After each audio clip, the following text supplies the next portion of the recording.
गणेशाय नमः। प्यारे भक्तगणों, आज फाल्गुन बुधवार के दिन आप सभी श्रवण करेंगे कृष्ण भगवान और गणेश भगवान की व्रत कथा। कथा इस प्रकार है। एक दिन वासुदेव जी के कहने पर कुल पुरोहित गग्गाचार्य गोकुल पधारे। नंद यशोदा ने आदर सत्कार किया और वासुदेव देवकी का हाल लिया। जब आने का कारण पूछा तो गग्गाचार्य ने बतलाया, पास के गांव में बालक ने जन्म लिया है, नामकरण के लिए जाता हूँ। बस रास्ते में तुम्हारा घर पड़ता था, सो मिलने आया हूँ। यह सुनकर नंद यशोदा ने अनुरोध किया, बाबा हमारे यहाँ भी 2 बालकों ने जन्म लिया है, उनका भी नामकरण कर दो। गग्गाचार्य ने मना किया और कहा, तुम्हें है हर काम जोर शोर से करने की आदत, कंस को पता चला तो मेरा जीना मुहाल करेगा। नंद बाबा कहने लगे, भगवान गौशाला में चुपचाप नामकरण कर देना, हम ना किसी को बताएंगे। गग्गाचार्य तैयार हुए। जब रोहिणी ने सुना कुल पुरोहित आए हैं, गुणगान बखान करने लगी। यशोदा बोली, गर्ग इतने बड़े पुरोहित हैं तो ऐसा करो, अपने बच्चे हम बदल लेते हैं। तुम मेरे लाल को और मैं तुम्हारे पुत्र को लेकर जाऊंगी। देखती हूँ कैसे तुम्हारे कुल पुरोहित सच्चाई जानते हैं। माताएं परीक्षा पर उतर आई। बच्चे बदल गौशाला में पहुंच गई। यशोदा के हाथ में बच्चे को देख गग्गाचार्य कहने लगे, ये रोहिणी का पुत्र है, इसलिए एक नाम रोहिणी होगा।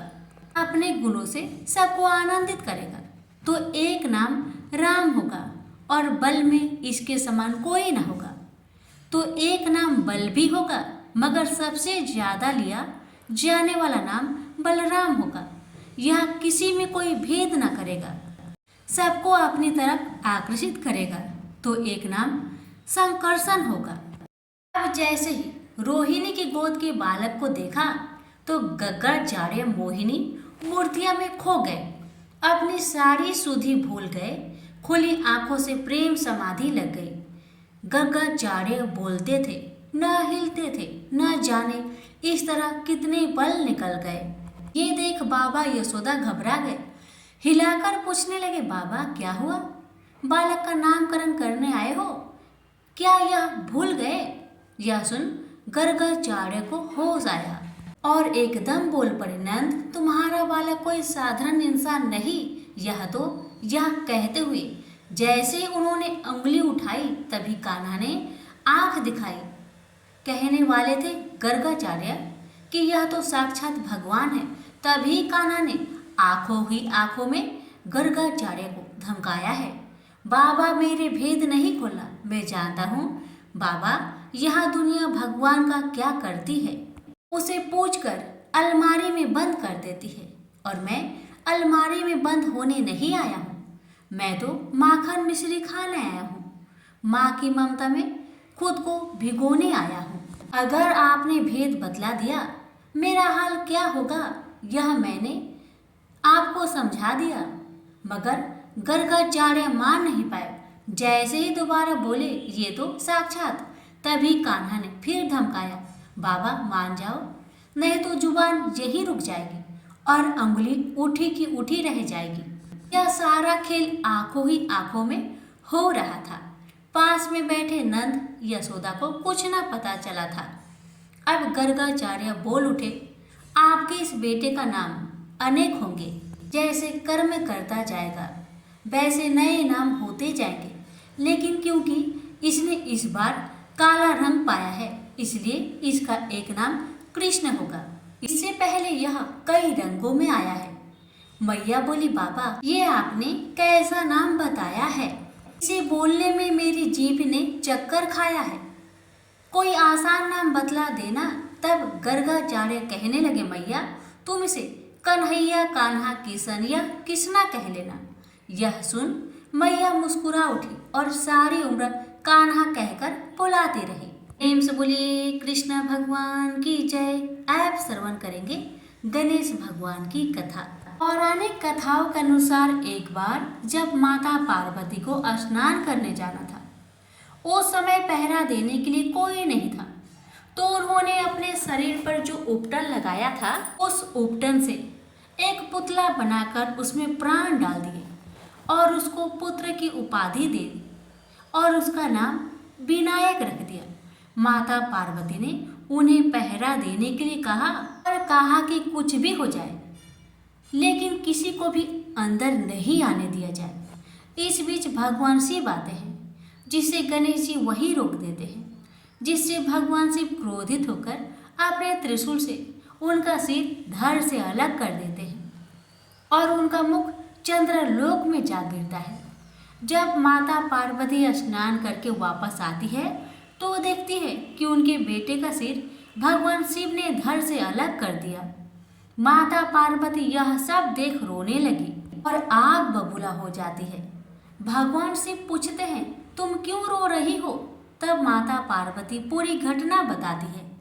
जब भगवान शिव कहते हैं कि तुम चिंता मत करो, मैं उसे वापस जीवित कर दूंगा। भगवान शिव अपने गणों से कहते हैं कि जाओ, उत्तर दिशा में जो सबसे पहला सिर देखोगे उसे ही लेकर आना। उनके गण वैसा ही करते हैं और उत्तर दिशा में सबसे पहला सिर उन्हें इंद्र की हाथी ऐरावत का दिखता है।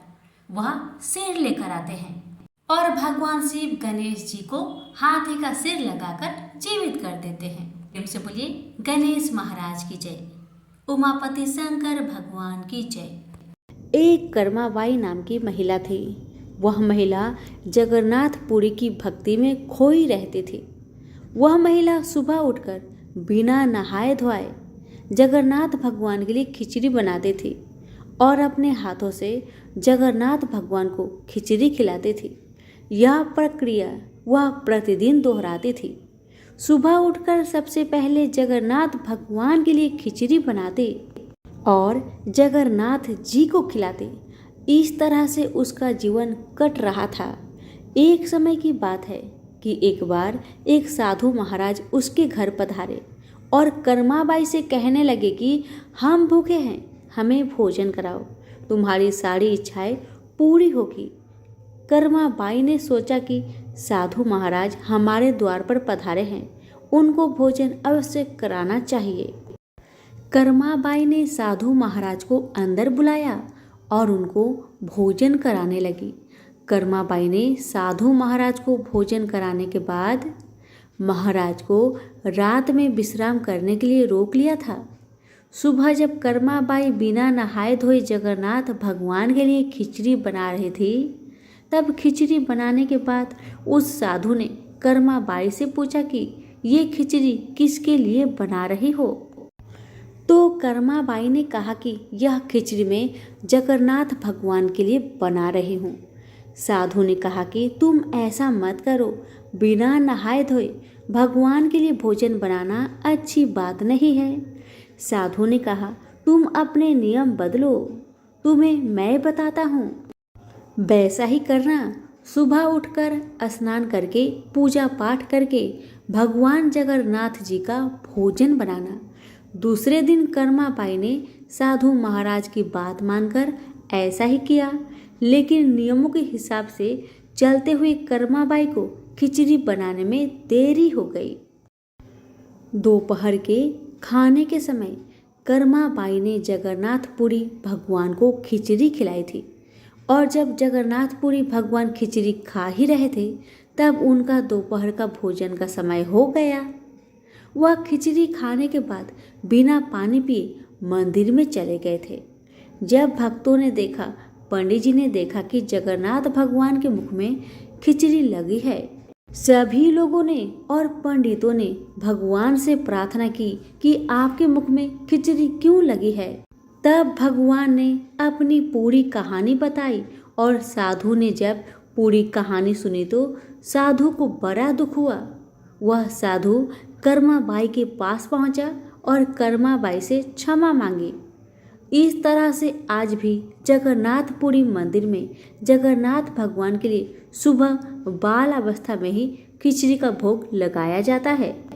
सभी प्रेम से बोले जगन्नाथ भगवान की जय हो। एक समय की बात है, एक व्यक्ति का विवाह हुई। कई वर्ष बीत गए। विवाह के बाद उसकी पत्नी एक बार अपने मायके गई हुई थी।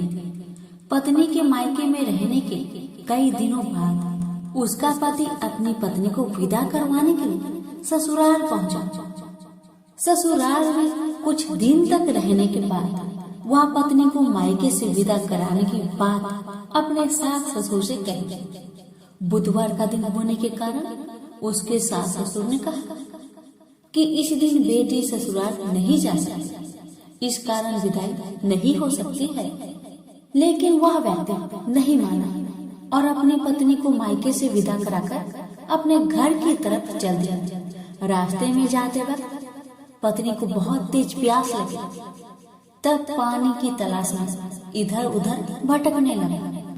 काफी देर के बाद जब वह पानी लेकर वापस लौटा तो उसने देखा कि पत्नी के पास उसी के वेशभूषा में कोई अन्य व्यक्ति पत्नी के संग बैठकर बातें करता हुआ दिखाई दिया। दोनों व्यक्ति आपस में लड़ने लगे।